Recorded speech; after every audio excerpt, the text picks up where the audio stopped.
আকাঙ্ক্ষিত সংঘর্ষের ঘটনাটি আসলে খুবই দুঃখজনক এবং উদ্বেগজনক। তো আমরা সংশ্লিষ্ট সবাইকেই অনুরোধ করছি যে তারা যেন ধৈর্য এবং সংযমী আইনানুগভাবে আচরণের জন্য তাদেরকে আমরা অনুরোধ করছি। এবং এই ঘটনাটি আসলে খুব ছোট্ট একটি বিষয়কে নিয়ে শুরু হলো, এখন এটি আসলে নিজেদের মধ্যে আধিপত্য বিস্তারকে কেন্দ্র করে তারা এই ধরনের সংঘর্ষে জড়িয়ে পড়ছে।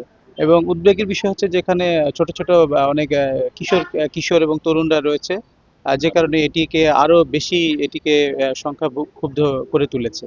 তো আমরা পরিস্থিতি নিয়ন্ত্রণে আনার চেষ্টা করছি সংশ্লিষ্ট আইন শৃঙ্খলা রক্ষাকারী বাহিনীর সহযোগিতায়। আমাদের ঊর্ধ্বতন কর্তৃপক্ষের নির্দেশনা এবং আইনানুগভাবে আমরা পরিস্থিতি নিয়ন্ত্রণে আনার চেষ্টা করছি।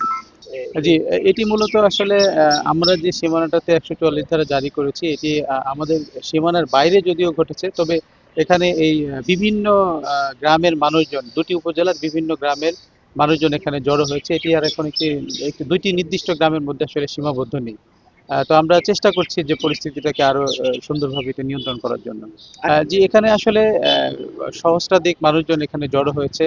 এই আইন শৃঙ্খলা রক্ষাকারী বাহিনীর যে সংখ্যা, সেই সংখ্যায় আসলে এটি নিয়ন্ত্রণ করতে আসলে আসলে দুরূহ এটি বিষয়টি। আর এখানে আসলে যারা সংশ্লিষ্ট, যারা গণ্যমান্য ব্যক্তি, রাজনৈতিক নেতৃবৃন্দ রয়েছেন, তাদের দায়িত্বশীল ভূমিকা এখানে, জোরালো দায়িত্বশীল ভূমিকা এখানে প্রয়োজন রয়েছে। এখন আমরা চেষ্টা করছি যে বর্তমান যে আমাদের আইন শৃঙ্খলা রক্ষাকারী বাহিনী যারা এখানে মোতায়েন রয়েছে, তাদের সহযোগিতা নিয়ে আমরা এই বর্তমান পরিস্থিতিটাকে নিয়ন্ত্রণ করার চেষ্টা করছি আইনানুগভাবে।